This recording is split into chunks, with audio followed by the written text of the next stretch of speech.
Okay, we're in the sixth year of Siman Kufchav test, the halachas of Rosh Hashana. We're up to Sif Yud Daled. We did yesterday the halachas of blowing the shofar. Unfortunately, in the recording, it sounded like it specifically excluded the sounds of the shofar from the recording. So those that will be watching this, unfortunately, won't be able to hear. And I think the background, it was too small maybe in the background. It didn't get the whatever I drew on the board then. So we're trying it a little bit differently. I kind of resized it. We'll see if this works this way with the help of some of our tech-savvy Talmidim. We were able to figure out a little bit of how to adjust the sizes so that I'm a little bigger, but I'm not actually doing anything on the board, but people appreciated this way. They're able to follow easier, so we'll see how it goes. Okay, with that, we'll begin in Sif Yud Daled. Okay, Sif Yud Daled begins as follows. So yesterday we discussed the Tkiya Shofar. We didn't get into mistakes. I don't really want to get into mistakes so much. It's a whole nother topic. Try to keep to what you to the things to do it right, and you won't have any issues.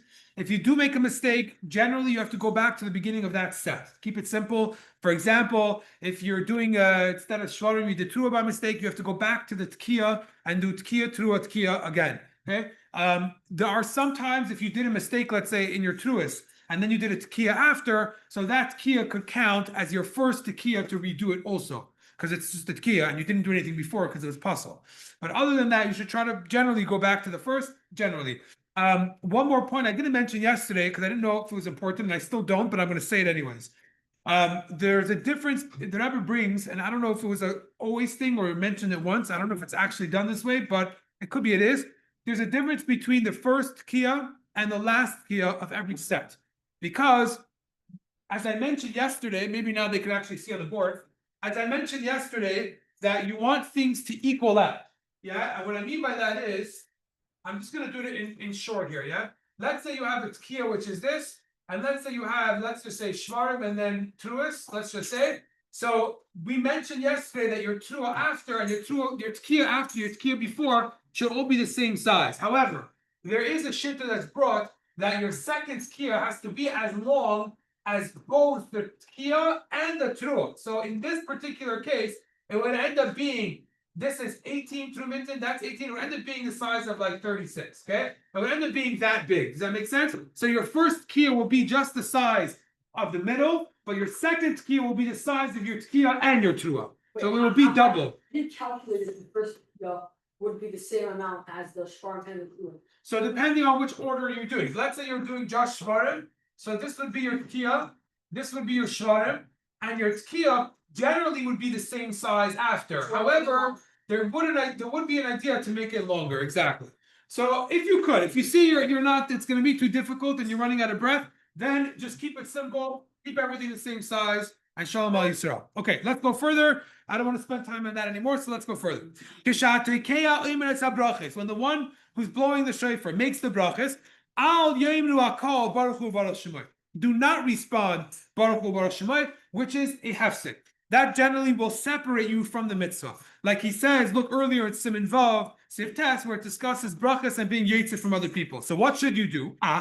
However, Yishmu heitiv brachas. You should listen very well to the brachas. The achar kol bracha, and after every one of the brachas, yemru bekavana. You should say with intention, amen. In other words, you have to have intention that you're being yitza the bracha, and the person who makes the bracha has to have in mind that his intention is to fulfill your obligation for you. So there's two kavanas happening at the same time. You to fulfill your mitzvah, and the one who's blowing to help you fulfill your mitzvah. And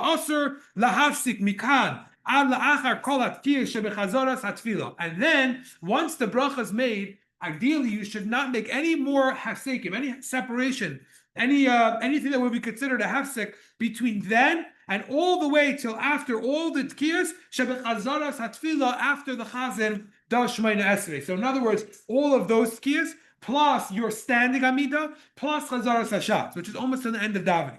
Yeah. Now, this does not necessarily include the last 30, by the way, but I think that Rebbe actually would wait till after the last 30, all the way to, and the extra 30, the 130, and then he would say Yashar Koyach to the Kohen, which is usually something that would have been done earlier. Yeah, because it's after Birchas Kohanim. So I'm saying usually it would be done earlier, but over here, so it seems like there is an inyan to even really wait all the way till after everything mamash. Now, Ava, one second. Ava, muter la siach. This is in the Alter Rebbe. He says, Ava muter la siach. You could speak bein tkiyas miyushiv le'ma'umid after the main tkiyas to any other of the tkiyas if it's mein yonei hatfilos v'hatkiyas. If it has to do with the davenings and the tkiyas. So, in other words, why does he say it here? Because look further. They bring from the Kitzur who says that because you're not supposed to make a hefsek, so the alkain therefore ein la shamish lahachri shtiku yofe b'shas tefillah. The shama shouldn't say, please be quiet in the middle of davening, right? You shouldn't say that because even though it has to do with davening, it's a hefsek. So what should you do?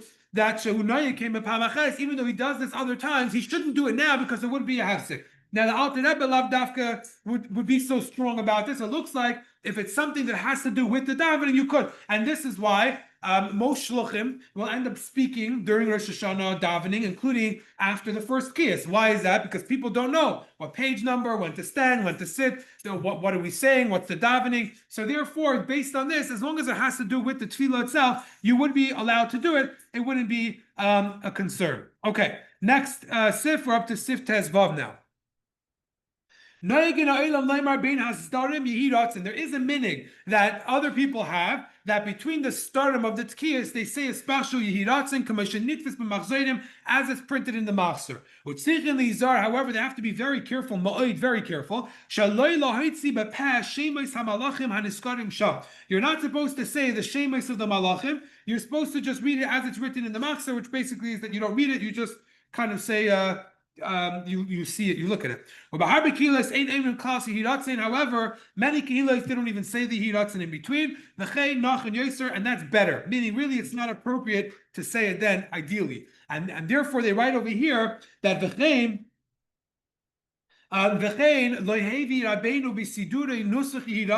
this is why the Alter Rebbe in the Siddur or the Machzor does not bring this hiratzin in between the tkiyas. Ki'im, when does he? That after all of the first set of 30 tkiyas, then there's a special hiratzin that we say, yeah, the kashrak, katak, the other thing, all the kailas that go up, the malachim, fine. Now, but what's the main thing to remember during this whole process? That whether you're going to be saying these hiratzins or you're not, the main thing is that you should be really feeling and sensing tshuva during that time. As we're going to bring from the Rambam now. But on this, what does the Alter Rebbe write in between? If you're familiar with it, the Alter Rebbe writes that kan yisvada, you should do vidui. Now, this vidui that he says is relevant to the person who's blowing the tkiyas. Yeah, no one else has that instruction. It's for the one who blows the tkiyas. He's supposed to do tshuva then, or be misvada, whatever that means. Now, by the Rebbe, this would be when he would throw his talis over his head, lean over the shofres and the panim that were all there, the tzetlach, all the things, the kvitlach that were in the bags. And the Rebbe would cry and cry and cry because it was a very important special time to ask for a lot of tefillos. However, and I was actually once by a shliach that in between the tkiyas, he put his talis over his head and he mamash cried and cried. And I was very, very nispal. And then I found out later, maybe I don't know. Okay, whatever. We'll leave it at that. But the point is that it is a very special time. But I'll tell you like this: what does it mean when you say to be misvada, to do vidui? So we know that Rosh Hashanah is not really a time of vidui, anyways. So Reb Shlomo Chaim Kesselman, some of you may have heard of him, a very famous mashpia of old. And he basically used to say that what does it mean to do vidui? It means to imagine, to be mitzayer pnei haRebbe. You should envision the face of your Rebbe, and that will bring a person to Yisraelos to do the right thing. That's what it means. Tshuva. That's the most important thing. Okay. Now, this is also why the one that does this vidui never does it b'dibur, meaning he doesn't say anything. He doesn't say a shamnu bagadnu or a chatanu. He doesn't say anything like that because that would really be a hefsek. So it's all balachash, right? And I think that's what it says in the Machzor. Misvada balachash, I think.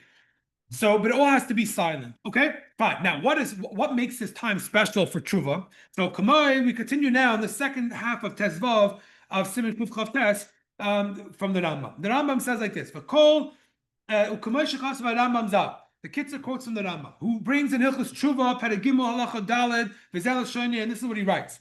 Now, Afal Pi Shet, this is from the Rambam, a quote. Afal Pi Shet Ki HaShofer B'Reish Hashana Gzeiris HaKosov. How do we know we blow the shofar? Because the Torah tells you to blow the shofar. It doesn't tell you why. It doesn't tell you all the reasons we know about Achtaras HaMelech and a king and in the field. It's not really a king in the field anymore, but the kid who doesn't know how to speak and he cries. All the Mishalim, everything we know, it's not in the Torah itself. The Torah just says to blow the shofar. So the Rambam writes, Remez yesh bo. There's a hint to what the shofar really is. Kalaimar, to tell you like this: Uru yisheni mishinastam. Those that are sleeping should wake up from your sleep.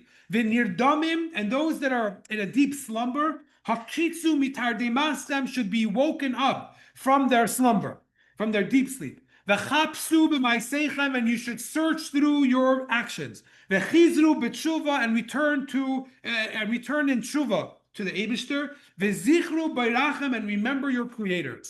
Elu.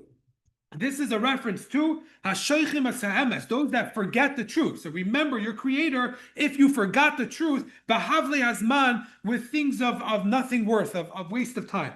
Veshoigim, and these would be people that Chas Shalom, they waste, they squander, Kol Shnasam, all of their years, all of their life. The Hevel Verik, with worthless things, Asher Lo Yoyol, that won't help them, V'lo Yatzil, and it won't save them. These people, Habitu L'nashei Seichem. Search, look, gaze into your nefesh, look within. Ve'hitivu darkechem, and make your ways better. U'ma'alelechem, and your deeds, your behavior should be made better. Yazev kol echad mikem darkboy. Everyone should forget your ways which were hara, negative. U'machshavte asher leitova, and maybe the thoughts of someone that wasn't positive. You should lose all that at kan l'shonei. So here the Rambam tells you what's the nakuda blowing shofar. That yes, there's a technical thing, how to blow it, and the halachas like we discussed yesterday, but don't get lost in the details and forget the intent. The intent of shofar is, to remind us to return to the Eibishter. It's like an alarm clock in this case, he's saying. Don't let a person, chas v'sholem, waste your time in wasteful things or worthless things and things that come and go. Make sure you use your time and your connection abilities that you have to connect to the right things, to the Eibishter, and to pursue things of life, which is the Shechina, the Eibishter, in that sense. Okay, that is Sif Tezvav, and we'll continue tomorrow in Sif Tezvav.